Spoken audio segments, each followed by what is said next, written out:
Now, here's another uh, less uh, less intellectual, but still intelligent consideration.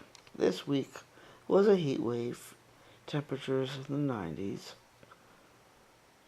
Friday was nearly approaching 100 outside. Of course, if you stood in the direct sun for any prolonged period, undoubtedly would pretty quickly get you to 100 degrees and more just by getting all that solar energy just glaring down on you. But the result is I ended up staying inside, trying to keep my inside environment as comfortable and cool as possible, which included uh, at nighttime opening the windows from the top down so that the heat rising to the top of the room, heat rising toward the ceiling, would have more likelihood of flowing out the tops of the windows, which you can see right here. Here's a window where there's a plastic sheet for a curtain there, but up at the top is just a screen window where I've opened it from the top down so that the warmer air at the top of the room can try to escape out the window. Now, looking at this, it made me consider, of course, this is a house about 100 years old, and this is the standard way that windows were designed. But if you were designing a house now, if you were to build a new house, and you could, with all the modern materials, you could pretty much design anything you want and get it constructed out of just about any materials, whether metal, plastic, stone, wood, brick, cement, concrete. What is the difference between cement and concrete? I'm not sure. But if you were just to design from scratch, try to just design an intelligent and energy efficient house. Couldn't you do better than this? I mean, just for the consideration of the hottest days of the summer and the need to cool off the inside for our own comfort. Couldn't we design a system that would be somewhat better designed for cooling off the interiors of our houses? Of course we could. Step number one, first of all, if the windows went all the way up to the top, all the way up to the ceiling, that would improve. Right here you've got about 1.5 to 2 feet of hot air at the top of the room that has nowhere to escape to except the floor above it. So if you had the windows going all the way up to the ceiling, that would allow more of the hot air that collects under the ceiling to escape. So take this a bit further. Again, you're constructing a whole new design for a house from scratch, not constructed by trying to conform to old architectural designs.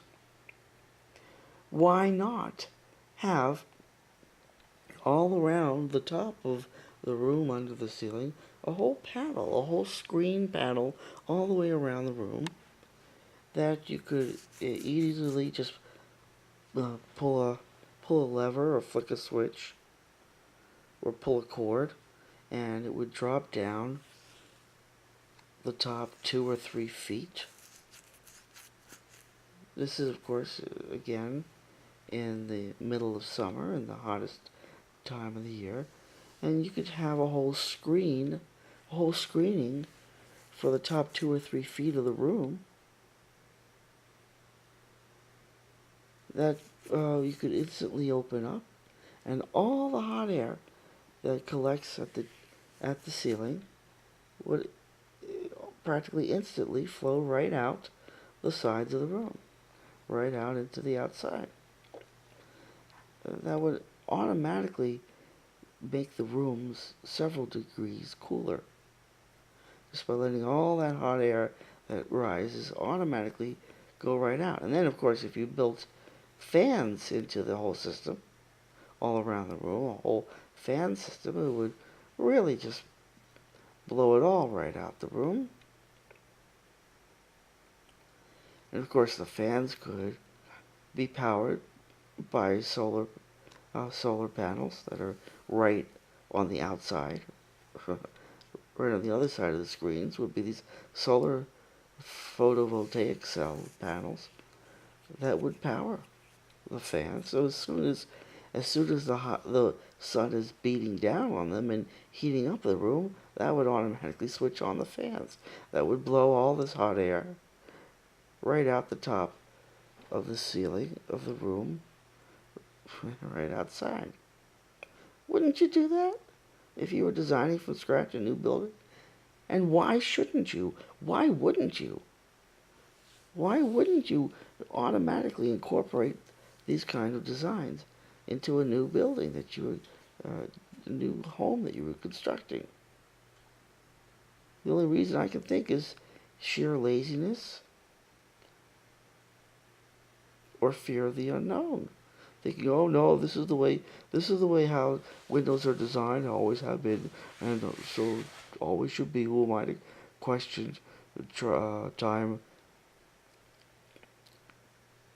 time-honored designs? Well, we could. The question is, can we come up with a better design, a more efficient design? And obviously, the answer is yes. Of course, we can. So you just continue, and that's just one aspect. That's just a question of, well, what about the hottest days of the year when you try to let the heat out from the inside? And what about during the winter? What about the roof? How are roofs designed? Most of them are designed with these odd sort of tile things that are what are they? These floppy gray uh, bits of paneling that we use as roofing material. Is that the best kind of insulation? Like for the winter when you're trying to keep the heat from escaping? What other kind of roofing materials and designs could we conceive of? Well, today I was thinking, why not have a roof? Well, pretty obviously make it out of metal, a sheet metal roof, and have about 1 to 2 feet of soil on top of it. Why not have a roof that is 2 feet thick of good fertile soil? And then in that soil, I mean, there are places such as I think Iceland, Denmark, Ireland, where they do, and probably Russia, where they do have sod roofs. They have houses that have grass growing on top of it, of the house, and the roof is a living a living ecosystem with, at the very least, grass growing and a couple of feet of sod under it. It's very good for insulation, for keeping the heat in during the winter, which is exactly what you have in a place like Iceland or even Denmark. It also provides environments for other things, such as even animals nesting there. You got the storks and other animals that will nest on a house roof. All kinds of other benefits. You could do more than that, though. You could plant vegetables, or flowers, or shrubs. You could plant some evergreen shrubs that would make your roof would be a living plant system that was very sturdy and hardy. And now more than ever, historically, it wouldn't have been that easy to make the supporting structure for the roof something that would be waterproof. But now we can basically get prefabricated metal roofing materials that would be watertight. And you could do that. So why wouldn't we? Considering that, why wouldn't we?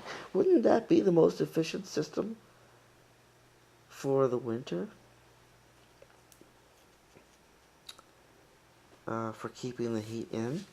And during the summer, during the hottest heat waves of the summer, like now, in combination with this screens system at the top of each room that you could pull a latch of some sort and it would open, and the solar powered fans would blow all the hot air out. On top of that, with the sod roof, you could have a sprinkler system that would be built in to water the plants growing in the 2 feet of soil on your roof,